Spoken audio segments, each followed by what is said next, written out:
What's up, everybody? This is Brandon from Royalty Free Radio, and I'm here with Josh Elmore, the guitar player from Cattle Decapitation. How you doing today, Josh?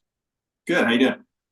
Doing great. Thanks so much for doing this. So, thank you for your Mhm. time today. Cattle Decap is about to head on to the Parasitic Infestation Tour this November and December across the U.S. With having the band members spread out across the world, how do you guys prepare for a tour and switching up the set list and song transitions, etc.?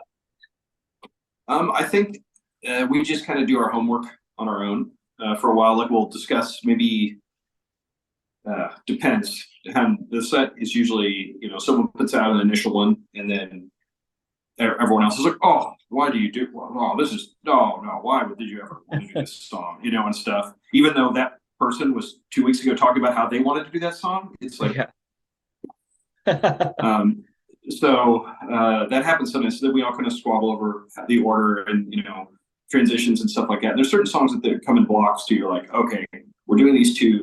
These definitely fit. We kind of put those pieces together. We have in the past, so those are kind of standing. So we just kind of like come up with something, and then like in the case for this upcoming tour, we have maybe like I think it was like 5.5 weeks Yeah. out. We decided on the set list. So,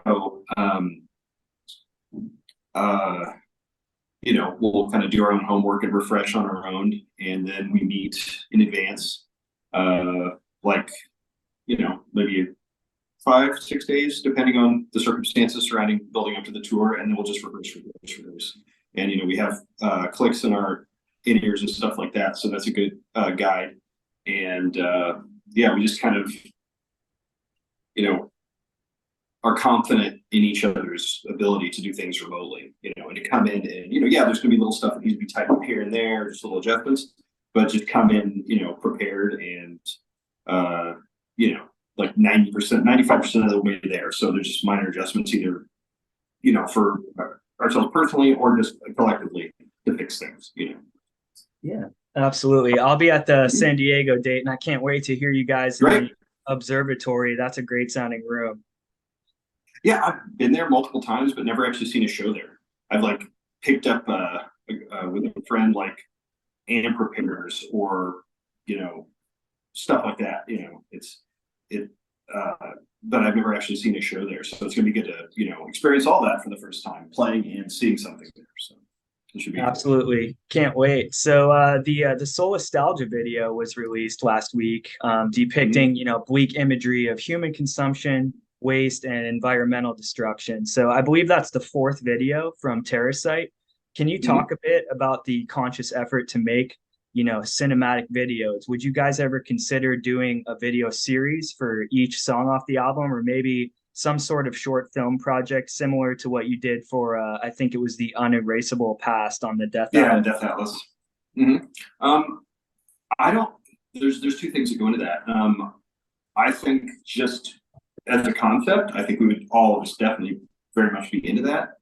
But then there becomes, regardless of you know, where we are in the world, each one of us are living. That aside, there becomes the issue of um, the logistics with everything, as far as you want to. We've kind of uh, I don't want to say screwed ourselves, but kind of like people understandably have a certain level of expectation now because like the last few videos and looked really, really, really amazing, Hmm. in my opinion at least. Yeah, So then of course you don't want to take a step back or whatever. So okay, here's the baseline for um, you know, that sort of production quality or whatever. And then well that comes with a price at this baseline. So if you were to put, X amount of songs and videos, that would be and do it justice and not just do the okay, every video is like we have X amount of money to work with. Okay, and you meter it out judiciously over the course of the project to try to get the best result. That'd be a very hard um, thing to do, and it would be a lot of money. I mean, I can estimate how much that would cost, but then there's the when you do these videos, um, of course they have to get a ton of different shots, of course, from everyone to get the best sort of angles and everything. So, like say for the Soul Nostalgia one, We actually did that, the performance part of the instrumentation sort of thing, and some of Travis's parts. We did that on a day off we had on the tour we did in May. We played in New York City, and then we had a day off between there and Montreal. And Dave Brodsky and Allison was the production team. They're located in the Adirondack area of that kind of right New York, Pennsylvania border area. Yep. So this was totally on the way to the next, to the next show. So it worked out perfectly. So we took that day.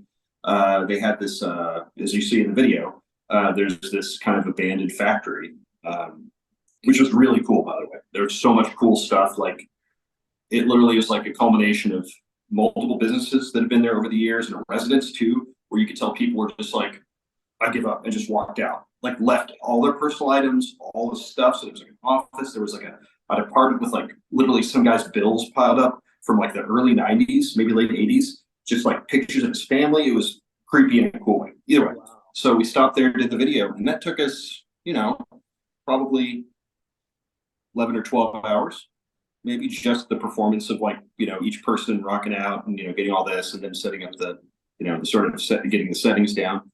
We'll take that times how many songs on a record. And then do you want it to be a singular concept that kind of each one of those songs feeds into that? Or do you want them to each like be little sort of vignettes within those? I don't know. So there's a lot of, if we were given the money and the time, I don't think any one of us would be really opposed to it. It's just the money and the time. Absolutely. Kind of thing. So yeah, that's the longest winded answer to that. No, I appreciate it. And yeah, I'm actually from the Rust Belt myself in Pennsylvania. I can testify that, there are a lot of dilapidated buildings lost to time there. So yeah, it's really cool. I think that they said that there was a perspective for it to be kind of refurbished and put into another business, but for right now, it's super cool. Awesome. So last winter, you guys embarked on a massive tour with the Monomarth, Obituary, and Carcass, which saw you play the LA Forum. Do you have any special moments or stories from that night? I was there and also at Soma the night before in San Diego. So the stark contrast of those room sizes was very cool to witness and hear. Yeah, it's funny how, like when Soma was, I'm not a native San Diegan, so it's like, to me, I didn't see the days of Soma being on Market Street or in, downtown. It was downtown, then it moved to a couple other places, so I didn't see that sort of coming up before at its current place, which I think it's been for like 20-some years now. Okay. It's been there since probably 2000, 2001. So seeing that venue and seeing a ton of shows there, playing most of the side stage, a couple times playing the main stage, I was seeing like, oh my gosh, it's so huge. It's this, it is decent size. I think it's like the big room is like a 2750 cap, Yeah. So, that's not a small venue, but then just getting in there and the rest of that Monomarth tour, it was basically bigger theaters or small arenas. So there was, obviously you mentioned, the Forum in LA, there was this hockey arena in Montreal. I'm trying to remember off the top of my head the name of it, but these are some big venues in here. So it's like going to Soma, and then it used to be this like, and this is no offense to Soma as a venue, right, of course, but oh my gosh, that's a big room for San Diego for smaller bands or independent bands or death metal, that sort of thing. And then going back to it, especially with Monomarth's production setup, they were like, oh, we can't do anything tonight, because they have these, you saw it in LA, of course, these huge, sort of Viking Guardian Sentinel dudes, and then they have like the longboat bows, and then they have the dragon that Johan fights or whatever, and a lot of the Viking effects and everything like that. They couldn't do that, so it kind of, it was great to have a packed hometown show, and have that sort of cool, sort of thing. But then the Forum the next night was like, that was sort of like I've never thought in the entirety of my playing life I would be on that stage or playing that place. So that was, especially for Travis's parents got to come up and see the show. Oh, and cool. they probably hadn't seen the band in I don't know how many years. And then in Montreal, Ollie's mother and brothers came out to see him, and that was a great, hometown moment for him. Nice. So yeah, we were all those, regardless of whether it was Montreal or the Forum or San Diego or any of those. It was just, it put us in front of a bunch of new people who, I think the first time, like, okay, sometimes when I say agents, I mean, it was management or booking agents or whatever, for tours in the past, and I'm sure every band will say this, there's this sort of, when you're kind of trying to be sold on a tour, like if it's proposed to you, Mm-hmm. it's these sort of, oh, I'm really grow the band, which means you're going to not get paid very much. It's like, it's the sort of, the kind of like with an artist, oh, it's paid exposure, that sort of thing. That's, been sort of the cliche, now. But it's kind of like over the years, you're like, oh, it's not that we had like some horrible guarantee on that, regardless, whatever. But at the same time, it's like, oh, this is going to grow the band. So that was part of it, of course, Mona Marth being a very big name and Obituary and Carcass. And then once getting on the tour, returning to the tour, talking to people, having people correspond to this post-tour, that's one of the only times that I think that actually there was like sort of a tangible, yes, that grew the band. We had so many people either coming up to us or contacting us saying, or just us reading it online or whatever. It's like, oh, I'd heard of Cattle, but I didn't really know anything about them. And I figured, I'm done with work, I'll walk down to this place, and I'll catch the opener, And they're like, hey man, after tonight, I walked out, bought 2 shirts, I'm a fan, and then they keep coming. That's why you do this. Come back, come see us again, have an evening out, enjoy it, So that was one of the first sort of tangible, like, oh, this seems to be, we're seeing these effects both in the following tour, which was Dark Funeral for us, which was in May. Right. The week I headlined, and then hopefully, here in about a week, I think, a week. Yep. With our own headliner and Ablation and San Francisco Bar and Castrator. Can't wait. That's a great package. And yes, that the Great Heathen Tour, it put you guys on a big stage, deservedly so, following Death Atlas. That kind of got derailed by the whole pandemic thing, but you guys really got the opportunity to showcase that album and how epic it was on a huge stage. So that was awesome to see.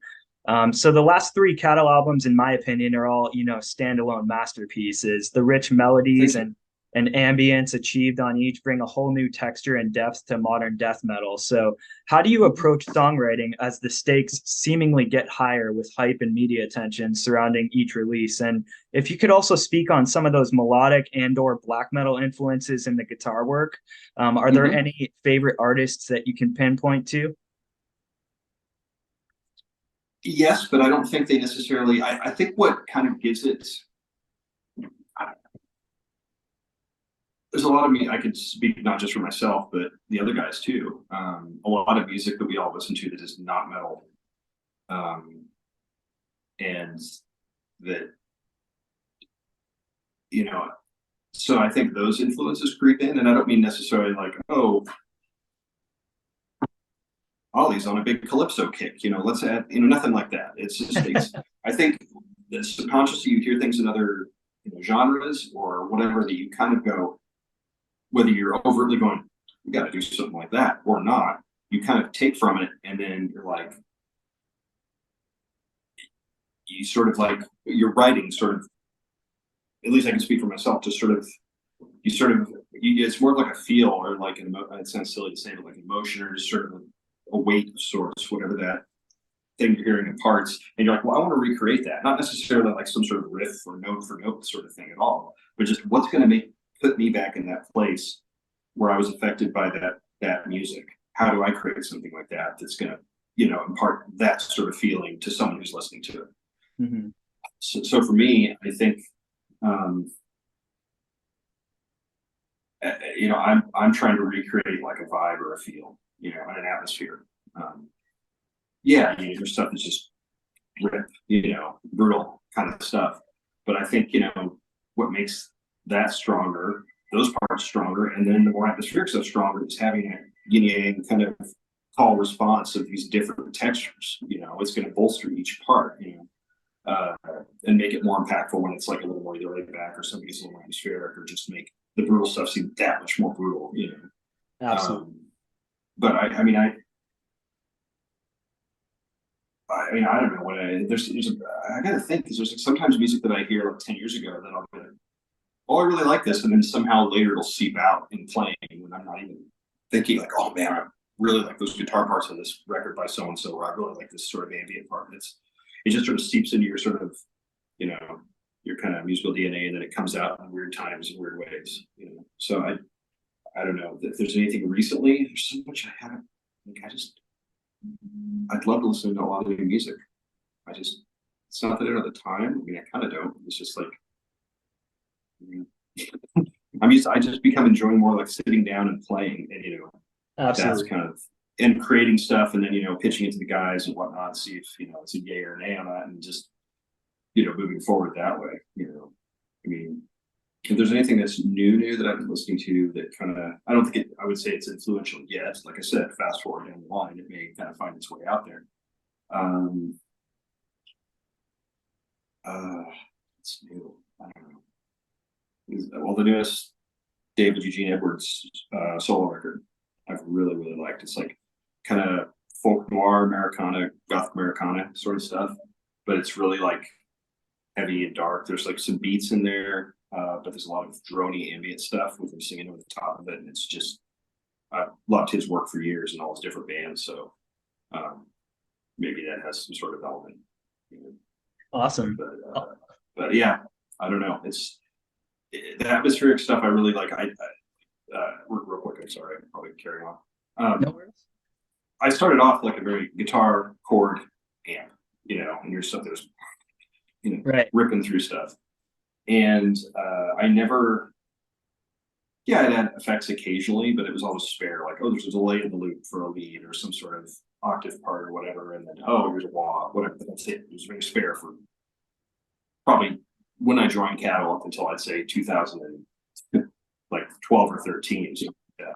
So at that point, you know, like 13 years at that point. But then I, you know, started wanting to like, I want to, you know, create a bigger sonic space and have a little more textures and stuff. So I was able to do that, or started to do that a little more on records. And it's like, well, you want to recreate that live because it's a key part you're going to be hearing. So when Bell joined, that allowed me a lot more room to be able to do that. So like when I would hit those parts, the bottom wouldn't fall. It would be like, well, where's this brutal guitar when this other thing's going on? That would be missed. So now we have another guitar doing the brutal stuff, or me doing the brutal stuff and him doing other stuff. Mm-hmm. So there was never a hole where that was. So that kind of really let me, you know, I'm not a big, I say this, but I'm not a big pedal person. I'm not the guy that's like, why can get this newest pedal or whatever. I usually like find one or see one that I'm like, I want to try that, and then buy it and fiddle with it and be like, oh, okay, I'll write some parts around it, and then that maybe becomes something on the record, you know. So I've gone from what was basically no effects to what I consider a very modest pedal board, and still can do what I need to do, you know, and get all the sort of effects that people hear, like on, say, some of the stuff on Death Atlas or Terracite or whatever. I have all that stuff on my board, you know, so it's compact, but it gets everything done. So I've had to become Mr. Effects, or not had to, sort of voluntarily and also reluctantly become Mr. Effects over the years. Well, it's working really well. I think, you know, that mix of melody and ambience, like you said, and the texture, you pointed to like 2012, 2013. You can definitely hear the shift. And for listeners, you know, such as myself, it's just, man, it's just so rewarding to add that to the whole product. Good. Yeah, fantastic. Yeah. So I definitely want to keep doing that. Yeah, absolutely. With that said, you know, Dave Otero seems like the perfect producer for you guys, and it's resulted in my opinion, some of the best sounding records in the genre. So is there any specific direction or specifications you provide him while tracking guitars or mixing? I mean, it kind of, he just becomes, when we're in the studio, it kind of becomes, he's like the sixth member, so to speak. And that's cliche to say or whatever, but it's pretty true. As far as actually the songs go, he's not super like, he may say, oh, I think this would work out if you this sped up towards the end of this part, or oh, maybe if you did this once or twice more. But it's not like some producers that go in and basically rewrite your album for you and then you just perform it, you know, or they cut and paste everything around. I mean, it's pretty much the songs are the songs.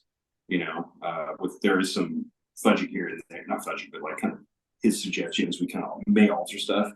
But where he really shines is just getting the best performances out of people. And his, he'll say it like, or we'll say it actually, it's like, he's always right. It's annoying. Maybe whenever, if you catch him once or twice, he'll not be right. You'll find, okay, you guys, I'll give it to you. But for the most of the time, he's right about, certain calls like, oh, maybe you should play this a little higher, do an octave up or something, or, oh, maybe you should chunk this up, or, single note, what kind of thing. And, of course, you're not setting your ways, but you're so used to doing it one way. And then when you try to play it the way he suggests, you're like, oh, yeah, you're right. So he's very good with those on the spot kind of like suggestions. And he's thankfully been very willing to let me kind of experiment on songs with all the effects and stuff you were saying.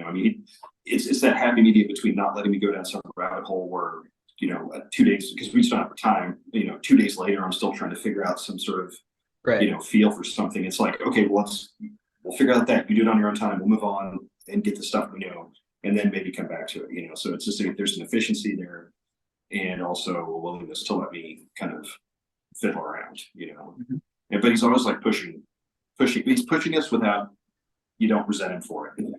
Like with Dave, like there's certain stuff that Dave basically injured himself doing his drum tracks on the latest record. Because it was always just like, hit that chime a little harder, or can you just really lay into it at the end? And he's sitting there just, really kind of messing himself up. But I mean, you hear the results, everything like that. So I think he's good at, like, Otero is very good at, like, if you want that super modern robotic, like super clean tech death thing, you can do that. Or if you want to just have like, okay, throw up one mic in front of the cab and just here's the drums and just make it this kind of more organic, raw sort of thing. He'll do whatever you want, but within whatever you're wanting, he'll optimize it towards the best possible sounding version of that thing. So yeah, I mean, he kind of, with us, he's like, well, I know you want relatively not crazy, super, I think like modern and tight and super, but with a human element to it. You can obviously, with some of the recordings these days, hear when it's like, oh, that's all fake, that's all fake, that's all fake. Let's see you live, that kind of thing. We're not like that. It's just as tight. It's like I said, with like, it's like make it as tight as it can be, but human. So he's very good at getting that out of us. So hopefully, as we go on, we get to be tighter and better band, but musicians individually as a group, and then that's reflected on the recording. So if there's this upward trajectory of, oh man, they just keep sounding more and more this way, it's like, well, hopefully we're getting better at what we do, and that's reflected in the recording. Absolutely. And I feel like the overall mix for Terracite, there was a bit more mid and low range, which was cool. The bass and the drums sound so heavy and thick. Yeah. It's like great sound recording. So I would like to ask about your collaboration, and hopefully I'm pronouncing this correctly, with Wes Benscoter and such striking visual companions for your album. So does he create based off of album concepts provided by the band, or how much direction is provided with color schemes and themes? Because it really contributes to the full experience when taking in a Cattle album. Yeah, for the rest of us, myself, Dave, Bell, and Ollie, we get sort of, Travis will come up with a concept for the record. Maybe the title will come later, but he'll come up with a concept and kind of float it at us, and we'll kind of, give our 2 cents on everything. And then if it's kind of I think this is where we're going to go with this move forward, him and Wes collaborate. So he and Wes are very, Wes executes obviously the artwork and does the vast majority of all that stuff. But Travis is very step by step with him every, about getting out, like whatever he wants, like to the artwork to convey. And then, but at the same time, like obviously he doesn't want to be over Wes's shoulder, all the time. Right. It's like he's incredibly good at what he does, what he does, so there's no reason to try to be that way. He works obviously like most artists better when there's someone hounding him or trying to second guess everything they do. So out of respect for his his everything, his ability and, his history with us and everything. We just were like, okay, they confer, and then we just kind of step back and saying, you can always have this sort of conception of what you think it's going to be in your mind, and you're never right, which is fine because usually, I mean, not usually, but he's always hits it. So when we, like, you see the video that we did, I think we put it maybe probably on how long ago, where we're seeing the cover for the first time. That happens with every record. And we're always like, you come into it, and Travis, of course, has his laptop, and he's like, opens it up, and you'll already looking at him to see how he reacts and everything. And he'll just be like, what? Not like, it just, but like, has this look of surprise. So then one by one, we'll each go over and look at it. And it's just like varying degrees of like, oh, that's not what I expected at all, but in the best possible way, Like maybe we'll have little notes like, oh, like say for the character, the Terracite character on the cover. It's like, oh, I wish there was a little more, the slime was a little more present on the leg. So little stuff like that. There's no like, oh, the head's all wrong or anything like that. It's like we're given this thing at the end, this piece of art, and then it's us making these little nitpicky little, oh, there could be a little more reflection on his forehead or something like that, and then you really get the, oh, that's going to screw up everything, or oh yeah, okay, I'll do that right away, good idea, or whatever. So we've had a fantastic relationship with Wes for the past 21 years, or probably 21, 22 years. He did Sir Man, that came out in 2002. So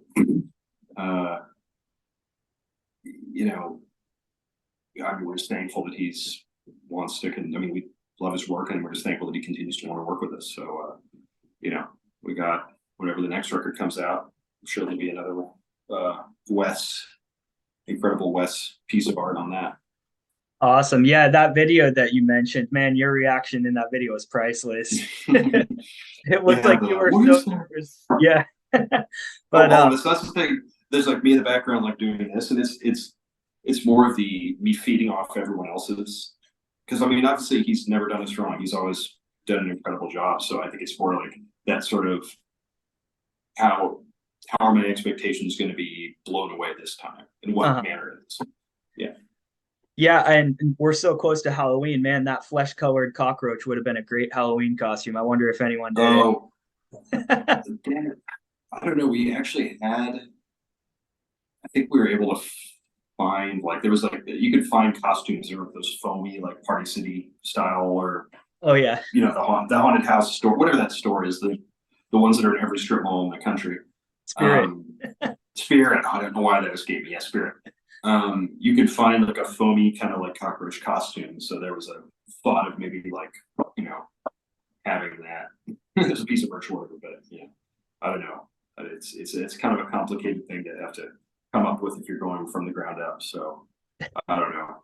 We even saw, people going, oh, they should do like the Dio thing with Iron Maiden and have a giant, oh my God, yeah, character. And I was like, talking money, holy crap. Well, the like the Amon Amarth, right, like those are inflatables. Right, I saw that. And I didn't know prior to going into those tours. I had no idea. Well, obviously these are not solid items, because that would be logistically big pain. But I just didn't, for whatever reason, didn't even think of inflatables. And when they get the air compressor, and they're just like, thing goes up every day, and we're like, oh, well, son of a. But I can't even imagine having that. Okay, hiring someone to like, okay, could you make this super spindly, multi-legged, intended being into a giant inflatable, and then paying for the inflatable, and then getting the gear and someone to run it, and blah blah blah. And that's a lot. But if you're able to, for the production at that level, then cool. Absolutely, yeah. And I recently saw Creator, and they did the same thing with like their mascot, and they had like bodies hanging from the top of the stage. It was pretty cool, and I would love to see Cattle go down that road someday, or even create the action figures like you guys mentioned in that video. So next question, we have about 8 minutes left, so I've just got 1 or 2 questions left depending on time, but this one's a fun question kind of for me. So which I'm sure some of your fans are curious about. So I'm likely one of the few fans who loves both your band and the jam band Fish. So I wanted Mhm. to ask how John Fishman, their drummer, ended up being on Death Atlas and the story behind that. I was very surprised when I saw the album credits. Well, he at one time, I don't know if he's still an investor, but or a co-owner. There's a venue in Burlington, Vermont called Nectar's, Right. and he, I think, and this was probably back, I want to say 2014, maybe 2013. I don't know. Um, Either way, he had a stake in that, or it was kind of. I think he actually lives. I remember him saying that even that's kind of was kind of a haul for him. Um, so I think he's either northern Vermont, New Hampshire, right on the border up there, almost to Canada, something like that. He's pretty far out. Mm-hmm. But either way, we were playing at Nectar's, and I guess he came out. We didn't know that he was coming out at the time. I don't think he contacted any of us. But one of the promoter, we're just kicking around the venue, maybe, and the promoter's just like, "Hey, do you know who that guy over there is?" And there was just this dude kind of standing at the side of the stage, just kind of, very sort of unassuming, just watching. Yeah. And I was just like, "No, I'm sorry, I don't." And he goes, "That's John Fishman from Fish." I'm like, "Oh shit, that's right. They do live up here." And he was very, just kind of kept himself, watched the band or whatever.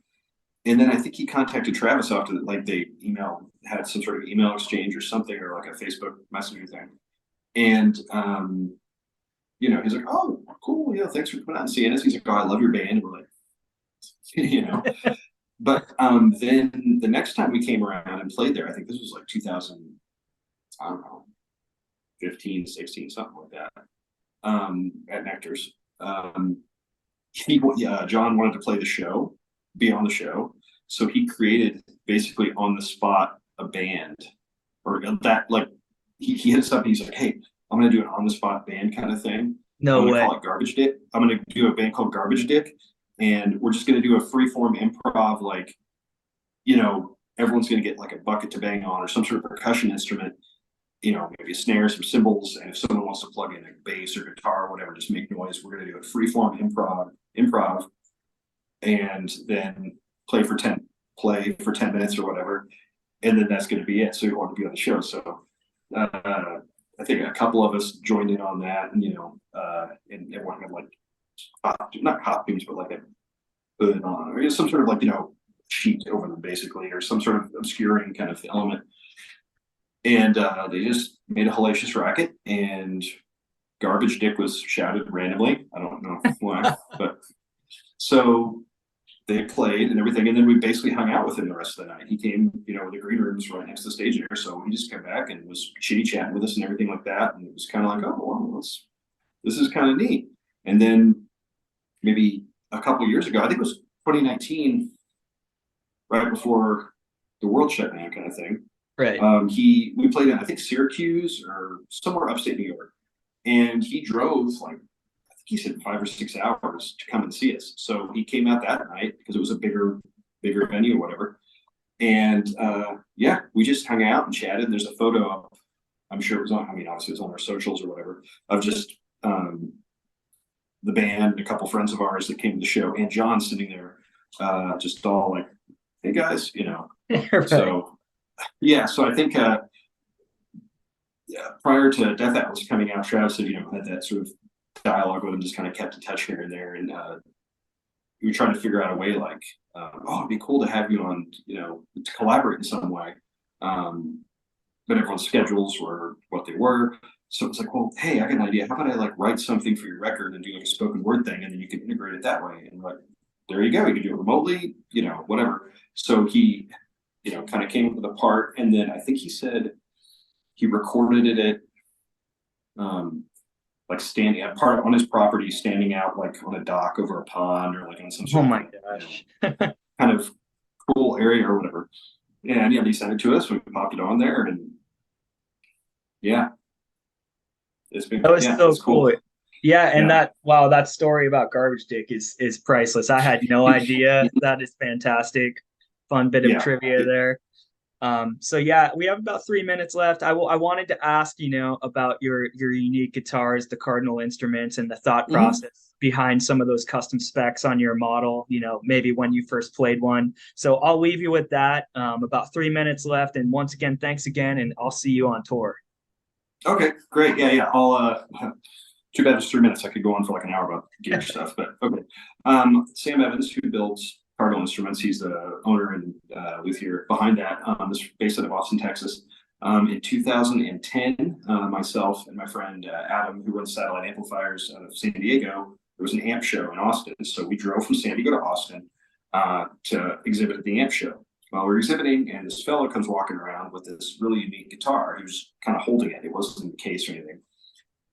Or maybe he had a gig bag kind of stashed away or whatever. But both of us were intrigued by it. We're like, oh my gosh, what is this thing? We've never seen a guitar like it. It was one of his other Zenith models. Sam's one of his other models. And so he was like, oh, hey, make these if you want to play it.